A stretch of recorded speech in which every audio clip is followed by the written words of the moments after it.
episode of Dancing with the Stars. Wait a minute. You're not here for Dancing with the Stars, are you? Oh my goodness. I'm so sorry. I forgot. That's my later appointment. This appointment is to help you guys with social studies. All right, so go ahead and open your social studies books to page 28. Remember, your social studies book looks like this. Yes, that's it. Good, great. Okay, now, if you open it up to page 28 like this. All right, if you don't have it, push pause, but we're going to get going, okay? All right, we're going to be talking about making choices in government. Read about how we choose our leaders. Citizens vote to decide who they want to have as a leader. A vote is to make a choice that gets counted. Has your teacher ever asked you to sometimes raise your hand to choose something? Yeah, it's like that. All right, let's keep reading. It also says that each person votes one time when they choose a leader. Citizens think about who they will make the best leader. All right, let's circle a reason that citizens vote. Why do citizens vote? Yes, they vote to decide to have a leader for them. Yes, exactly. All right, let's look at this next page. It's called Direct Democracy. Can you say direct democracy? Fabulous job. That's a big word.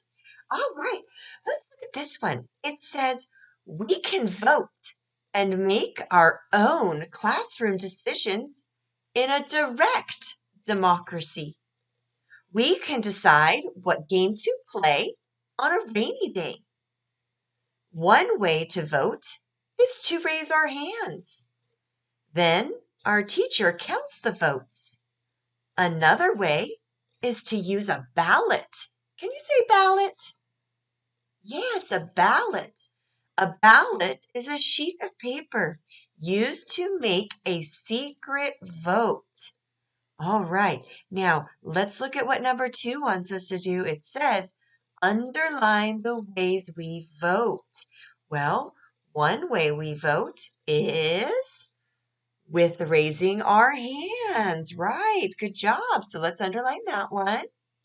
And another way we can vote is by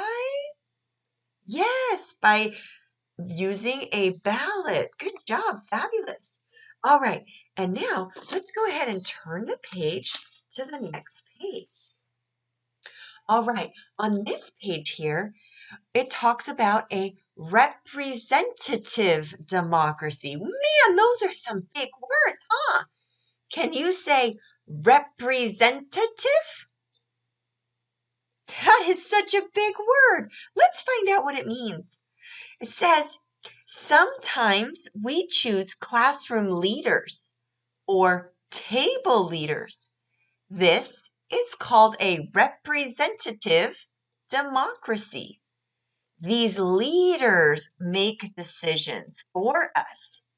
They help us decide what to do or how we do it. We listen to different leaders debate. Oh my goodness, that's a big word too.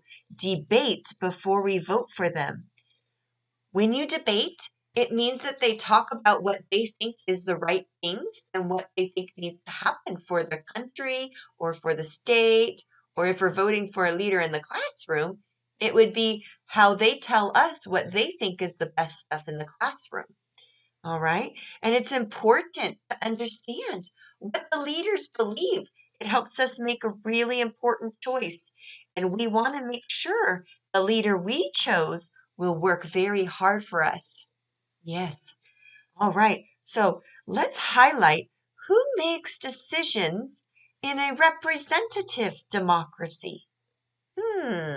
In a classroom representative democracy, Yeah, it would be a table leader. Great job. Uh-huh. All right, now let's look at this next page here.